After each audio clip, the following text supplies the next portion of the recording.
अस्सलामुअलैकुम नाजरीन, मैं हूं उस्मान खान और आप देख रहे हैं द वॉइस ऑफ एशिया। उम्मीद करता हूं कि आप सभी दोस्त बखैर व आफियत होंगे। अल्लाह ताला आपको अपनी हिफ्ज़ व अमान में रखे। नाजरीन, आज हम बात करेंगे चीन के हवाले से, जिसने दुनिया की समंदरी फौज, समंदरी जंग की एक तारीख को एक नया रास्ता दिया है, एक नया हथियार, ऐसा हथियार ईजाद किया है जिसने दुनिया की बड़ी बड़ी जो बहरी अफवाज हैं उन्हें एक सोच में डाल दिया है, एक खौफ और एक अजीब सी कश्मकश में मुब्तला कर दिया है। क्योंकि इस हथियार के बाद अब चीन, जो कि दुनिया की सबसे बड़ी समंदरी फौज रखता है, उससे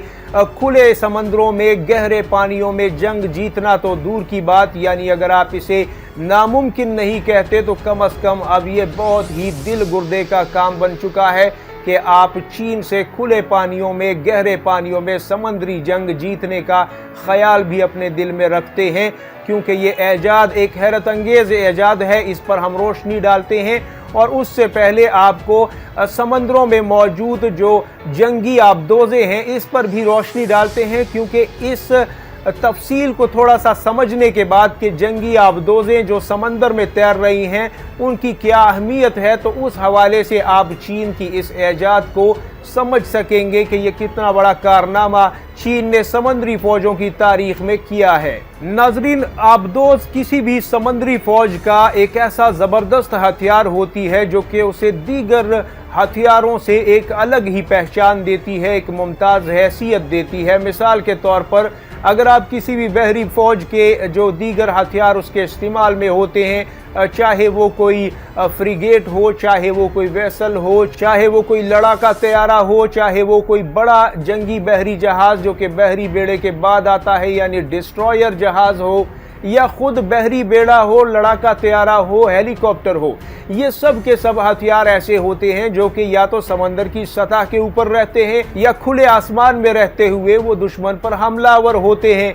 यानी इनकी पोजीशन और इनके होने का जो इनकी मालूमात है, इंफॉर्मेशन है, वो आपके पास होती हैं। अब आप पे है कि आप इस पर हमला कर सकते हैं या नहीं, इसे रोक सकते हैं या नहीं। लेकिन आबदोज़ एक ऐसा हथियार होती है जो कि सैकड़ों किलोमीटर अपने मुल्क से दूर गहरे पानियों में, समंदरों में और हजारों मीटर, हजारों लाखों फुट की गहराइयों में होते हुए ये दुश्मन की दहलीज पर जाकर उस पर हमला करती है। और ख़ास तौर पर जो एटमी आबदोज़ होती है, यानी कि सेकंड स्ट्राइक कैपेबिलिटी जिस मुल्क के पास होती है, उसका तो मतलब ये होता है कि अगर आपका मुल्क मुकम्मल तौर पर ख़त्म हो चुका है और उसके पल्ले ही कुछ नहीं रहा, तो अब आपके पास आखिरी हथियार, आखिरी वार करने के लिए आबदोज़ बचती है, जो कि दुश्मन की दहलीज पर पहुंचकर उस पर एटमी हमले का कहर बर्पा कर देती है। और उसे ढूंढना भी मुमकिन नहीं होता या फिर बहुत ज़्यादा ही मुश्किल होता है, क्योंकि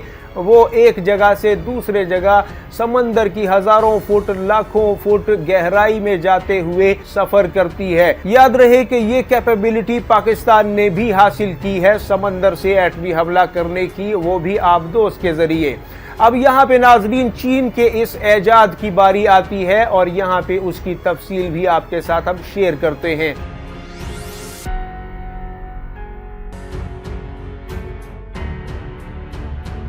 नाजरीन, चीन ने एक ऐसा हथियार ईजाद किया है, एक ऐसी डिवाइस ईजाद की है जिसका नाम उसने रखा है टेराहर्ट्ज़ सबमरीन डिटेक्टर डिवाइस। यानी इस डिवाइस के बाद अब सैकड़ों किलोमीटर दूर से ही आबदोज़ के जरिए से पानी की सतह में पैदा होने वाले एक मामूली से, एक टीनी से इर्तियाश या वाइब्रेशन को भी ये हथियार जो है डिटेक्ट कर लेता है और आबदोज़ की मौजूदगी का पता सैकड़ों किलोमीटर दूर से ही दे देता है। और आबदोज़ को डिटेक्ट करके उसकी डेस्टिनेशन और उसका डाटा विद इन सेकेंड्स जो है ये आगे अपने सर्वर को भेज देता है और फौज को मालूमात फराहम कर देता है। और चूंकि ये डिवाइस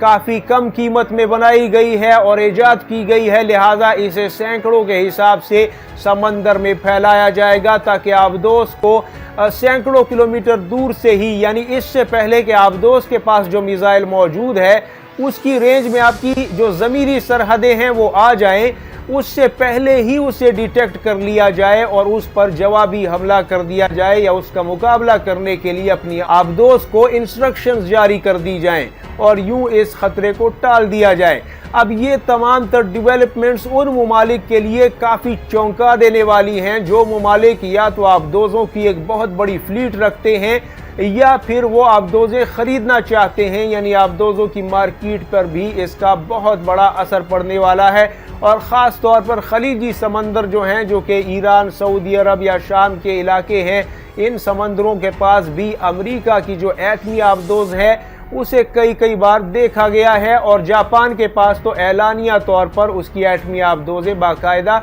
गश्त करती हैं। शुमाली कोरिया और जापान के एरिया में आज से 6 महीने पहले पहली बार यहाँ पे एटमी आबदोज़ भेजी गई है, जो कि जापान, ताइवान को और यहाँ पे जनूबी कोरिया की हिफाजत के लिए, यानी शुमाली कोरिया और चीन से उनकी हिफाजत के लिए यहाँ पे गश्त के लिए उसे भेजा गया है। तो ये आबदोज़ें भी तब देखी गई जब इन्होंने खुद अपना आप दिखाया, लेकिन अब इस डिवाइस के बाद इसे सैकड़ों किलोमीटर दूर से ही समंदर की हज़ारों फुट की गहराई में ही डिटेक्ट कर लिया जा सकेगा और वो भी एक सस्ती और कम कीमत डिवाइस से, लेकिन नायाब डिवाइस से, जो कि अब दुनिया के पास नहीं है। सिर्फ चीन ने इसे ईजाद किया है और चीनी फ़ौज, जो कि पहले से ही दुनिया की सबसे बड़ी फ़ौज रखता है चीन, चाहे वो ज़मीनी हो चाहे वो समंदरी हो, लिहाजा अब इस हथियार के बाद उसके लिए अपनी सरहदों यानी साउथ चाइना का समंदर, जिसे लेने के लिए वियतनाम, फिलिपाइन और ऑस्ट्रेलिया और अमेरिका आपस में इत्तेहाद भी कर चुके हैं, उसकी हिफाजत के लिए इस डिवाइस का ईजाद होना बहुत बड़े मायने रखता है।